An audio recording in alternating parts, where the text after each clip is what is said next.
We're back for part 2 of our lesson 4, Institution of Education. And now we're going to take a look at one of the great examples of indoctrination known as Common Core. Webster defines curriculum as, and I quote, "the courses offered by an educational institution and a set of courses constituting an area of specialization." The purpose of curriculum is supposed to be a guide to help teachers create lessons and use materials that will train students to think and function independently. The constant change of curriculum will not stop indoctrination. The problem is most schools want curriculum like Common Core. And this type of curriculum has helped progressive indoctrination by smothering independent thought and stifling intellectual development. It trains students not to think by emphasizing skills over content, process over product, and relative standards over absolute ones. Let's take a look at some of the areas in which this occurs. For example, the humanities are probably the most to suffer on teaching supposedly practical skills rather than quality content. Instead of reading great poetry and literature, English teachers ask their students to read more journalistic nonfiction and develop skills. Instead of reading for meaning and writing clearly, students read for bias and learn to write fluff. And if you think the addition of the cell phone and the texting has helped this, it's probably helped speed up the demise of reading and writing and clear thought. History teachers now teach their students history skills, which involve everything except remembering actual history and synthesizing information, trying to see how one thing developed into another. Why do people have such a low opinion of history? They do. Consequently, both literary and historical content is drained of relevance or meaning. While students learn to process data, they do not think about anything in particular. And as far as math and science are concerned, they're hurt more by Common Core's obsession with the process over the product. Reaching the right answer seems of little importance in Common Core math. It's more important that students learn various arbitrary methods through which they can arrive at some kind of an answer. I remember my children, when they were in elementary and middle school, having a course that reminded me of guesstimation, as in an actual answer wasn't important as long as they were close. That makes no sense. Students receive more credit for following a needlessly complicated breakdown, complete with color coding, and an array of abstract forms for relatively simple computations. Word problems loom large because they cause teachers to spend less time on their subject and more time teaching students to highlight the right terms. What is thinking? The process of using one's mind to consider or reason about something. The so-called benefits of Common Core and this type of teaching have resulted in the reading and math proficiency dropping in the United States that has scores of other nations high above our own. You would think that this kind of lapse in achievement would send off alarm bells in the minds of educators, but it hasn't. What have they done to address the problem? Here's their answer. fresh off the press. They've lowered the standards, the testing standards, for both students in the grade levels used for testing, and worse, eliminated the testing standards for teacher qualification so they are less challenged and we can fill empty vacancies. Whoa.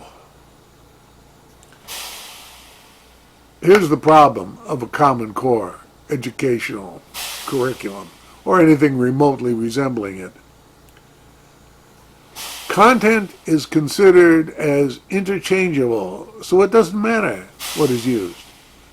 That means mastery of a subject is either nothing more than an illusion or just plain impossible to understand and grasp. One textbook is as good as another, and one period in history is as important as another. One theory or formula is just as useful as another. It's hard to learn how to think when there is nothing real to think about. This type of system causes thinking to be only the articulation of an opinion. Thinking has no bearing on truth. As a result, people don't really need to think critically and understand why they believe what they do. And that's sad indeed.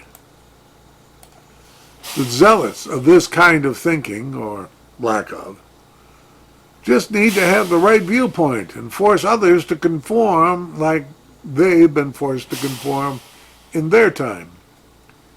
They engage in arguments where the loudest voice wins because no one's points are better than another's.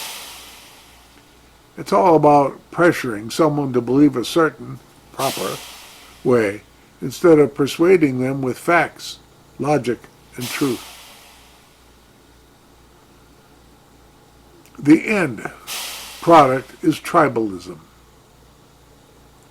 where groups of people are united in feeling and opinions disregard reason and truth. Turn on the news, and you will see again some of the protests of pro-Palestinians who in truth are really pro-Hamas. And so many of those don't even believe that the atrocities in October occurred, that men, women, and children were brutalized, raped, murdered, burnt, beheaded, and I could go on with the list. That's one of the benefits of Common Core and that kind of tribalism teaching. Indoctrination is complete when perception really does become reality for most people because they are either too stupid or apathetic to respond. So how do we stop indoctrination? Well, one of the things is to get good teachers.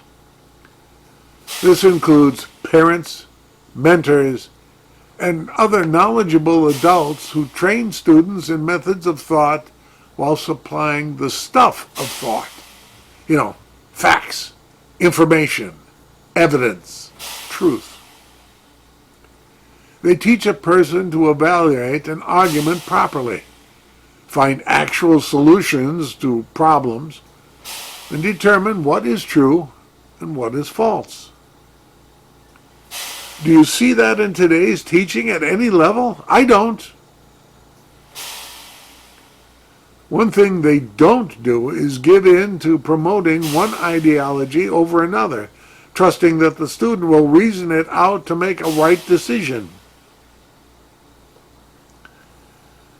If people want to pass on their ideas to another generation, they need to focus on building up logic, not just giving the right texts to read and TV shows to watch.